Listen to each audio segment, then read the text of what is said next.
Assalamualaikum warahmatullahi wabarakatuh. Perkenalkan, nama saya Devika Fatimah Zahro dan saya dari kelas 4B Sastra Inggris. Di sini saya akan menerjemahkan sebuah video pidato dengan menggunakan metode Side Translation. Saya ditunjuk sebagai duta niat baik untuk wanita PBB 6 bulan yang lalu. Dan semakin banyak saya berbicara tentang feminisme, semakin saya menyadari bahwa memperjuangkan hak-hak perempuan sudah terlalu sering menjadi identik dengan membenci laki-laki. Jika ada satu hal yang saya tahu pasti, hal ini harus dihentikan. Sebagai catatan, feminisme menurut definisi adalah keyakinan bahwa pria dan wanita harus memiliki hak dan kesempatan yang sama. Ini adalah teori tentang kesetaraan politik, ekonomi, dan sosial antara laki-laki dan perempuan. Saya mulai mempertanyakan asumsi-asumsi berbasis gender sejak lama. Ketika saya berusia 8 tahun, saya bingung ketika disebut suka memerintah, karena saya ingin mengarahkan drama yang akan kami tampilkan untuk orang tua kami. Tapi anak laki-laki tidak. Ketika berusia 14 tahun, saya mulai diseksualisasi oleh beberapa elemen media. Ketika berusia 15 tahun, teman-teman perempuan saya mulai keluar dari tim olahraga kesayangan mereka karena mereka tidak ingin terlihat berotot. Ketika di usia 18 tahun, teman-teman laki-laki saya tidak dapat mengekspresikan perasaan mereka. Saya memutuskan bahwa saya adalah seorang feminis. Dan hal ini tampak tidak rumit bagi saya, tapi penelitian saya baru-baru ini menunjukkan kepada saya bahwa feminisme telah menjadi kata yang tidak populer. Perempuan memilih untuk tidak mengidentifikasi diri sebagai feminis. Rupanya, saya termasuk di antara barisan perempuan yang ekspresinya dianggap terlalu kuat, terlalu agresif, mengisolasi, dan anti laki-laki. Bahkan tidak menarik. Mengapa kata itu menjadi kata yang tidak nyaman? Saya berasal dari Inggris, dan saya rasa sudah selayaknya saya dibayar dengan sama dengan rekan-rekan pria. Saya rasa sudah seharusnya saya dapat membuat keputusan tentang tubuh saya sendiri.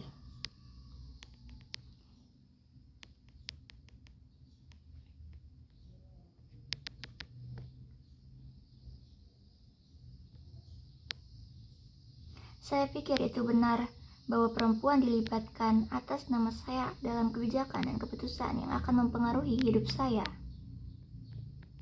Saya pikir itu benar bahwa secara sosial saya mendapatkan penghormatan yang sama dengan laki-laki.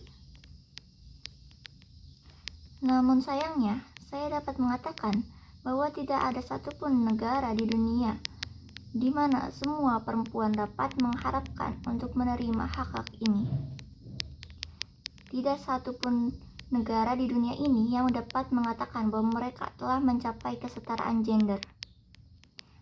Ini benar, hak-hak ini saya anggap sebagai hak asasi manusia. Tapi saya adalah salah satu dari mereka yang beruntung. Hidup saya adalah sebuah keistimewaan karena orang tua saya tidak kurang menyayangi saya karena saya terlahir sebagai anak perempuan. Sekolah saya tidak membatasi saya karena saya adalah anak perempuan. Para mentor saya tidak berasumsi bahwa saya akan melangkah lebih jauh karena saya mungkin akan melahirkan seorang anak suatu hari nanti. Para pemberi pengaruh ini adalah duta kesetaraan gender yang menjadikan saya seperti sekarang ini. Mereka mungkin tidak mengetahuinya, namun mereka ada feminis yang secara tidak sengaja mengubah dunia saat ini. Kita membutuhkan lebih banyak dari mereka. Dan jika Anda masih membenci kata itu bukan kata. Itu yang penting. Yang penting adalah ide dan ambisi di baliknya. Karena tidak semua wanita mendapatkannya hak yang sama seperti yang saya miliki. Bahkan, secara statistik, sangat sedikit.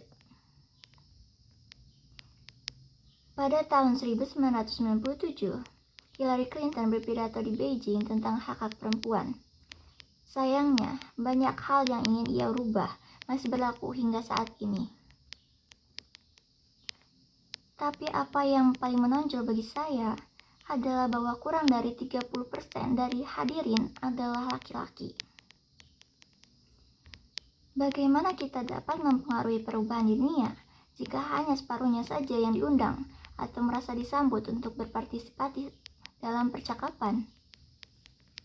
Pria, saya ingin menggunakan kesempatan ini untuk menyampaikan undangan resmi kepada Anda.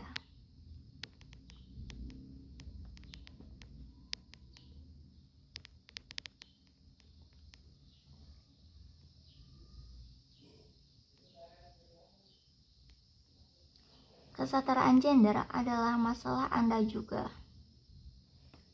Karena sampai saat ini, saya melihat peran ayah saya sebagai orang tua kurang dihargai oleh masyarakat. Padahal saya sangat membutuhkan kehadirannya sebagai seorang anak seperti halnya ibu saya. Saya telah melihat banyak pemuda yang menderita penyakit mental, tidak dapat meminta bantuan karena takut hal itu akan membuat mereka menjadi kurang jantan atau kurang laki-laki. Faktanya, di Inggris bunuh diri adalah pembunuh terbesar pria berusia antara 20 hingga 49 tahun, mengalahkan kecelakaan di jalan raya, kanker, dan penyakit jantung koroner. Saya telah melihat banyak pria menjadi rapuh dan tidak percaya diri karena pemahamannya yang salah tentang apa yang dimaksud dengan kesuksesan pria. Pria juga tidak mendapatkan manfaat dari kesetaraan. Kita tidak sering berbicara tentang pria yang dipenjara oleh stereotip gender, tapi saya bisa melihat bahwa mereka memang seperti itu. Dan ketika mereka bebas, banyak hal yang akan berubah bagi perempuan sebagai konsekuensi alami. Jika pria tidak harus menjadi agresif untuk bisa diterima, wanita tidak merasa harus tunduk. Jika pria tidak harus mengendalikan, wanita tidak harus menjadi orang yang dikendalikan. Baik pria maupun wanita harus merasa bebas untuk menjadi sensitif. Baik pria maupun wanita harus merasa bebas untuk menjadi kuat. Sudah saatnya untuk kita semua melihat gender dalam sebuah spektrum, bukan sebagai dua set cita-cita yang berlawanan.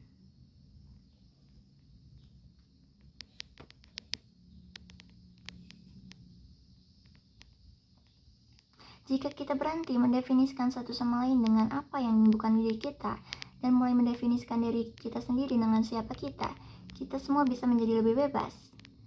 Dan inilah yang dimaksud dengan he for she. Ini tentang kebebasan. Saya ingin para pria mengambil jubah ini, agar anak perempuan mereka, saudara perempuan, dan ibu mereka dapat terbebas dari prasangka. Tetapi juga agar anak laki-laki mereka memiliki izin untuk menjadi rentan dan manusia juga. Merebut kembali bagian-bagian dari diri mereka yang telah mereka tinggalkan dan melakukan itu menjadilah versi mereka yang lebih benar dan lengkap. Anda mungkin berpikir, siapa gadis Harry Potter ini? Dan apa yang dilakukan berbicara di PBB? Dan itu adalah pertanyaan yang sangat bagus. Saya juga bertanya pada diri saya sendiri. Yang saya tahu, saya peduli dengan masalah ini. Dan saya ingin membuatnya menjadi lebih baik. Dan setelah melihat apa yang telah saya lihat, dan dengan adanya kesempatan, saya merasa bahwa ini adalah tanggung jawab saya untuk mengatakan sesuatu. Negarawan Edmund Burke mengatakan, semua yang dibutuhkan agar kekuatan jahat bisa menang adalah pria dan wanita yang baik untuk tidak melakukan apa-apa. Dalam kegugupan saya untuk pidato ini, dan di saat keraguan saya berkata pada diri saya sendiri dengan tegas, kalau bukan saya, siapa? Jika tidak sekarang, kapan? Jika Anda memiliki keraguan yang sama ketika ada kesempatan yang diberikan kepada Anda, saya harap kata-kata tersebut dapat membantu. Karena kenyataannya adalah, jika kita tidak melakukan apa-apa, butuh waktu 75 tahun atau bagi saya hampir 100 tahun lagi sebelum perempuan bisa berharap dibayar sama dengan laki-laki untuk pekerjaan yang sama. 15,5 juta anak perempuan akan menikah dalam 16 tahun ke depan sebagai anak-anak. Dan dengan tingkat ini saat ini, itu tidak akan terjadi sampai tahun 2086. Sebelum semua anak perempuan di pedesaan Afrika dapat mengenyam pendidikan menengah.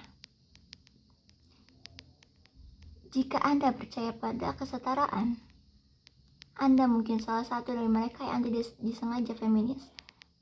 Tapi aku berbicara tentang sebelumnya, dan untuk ini saya memuji Anda. Kami sedang berjuang untuk sebuah kata pemersatu, tapi kabar baiknya adalah kami memiliki sebuah gerakan pemersatu. Namanya He4C. Saya mengundang Anda untuk melangkah maju, untuk melihat dan bertanya pada diri sendiri, jika bukan aku, siapa? Jika tidak sekarang, kapan? Terima kasih banyak.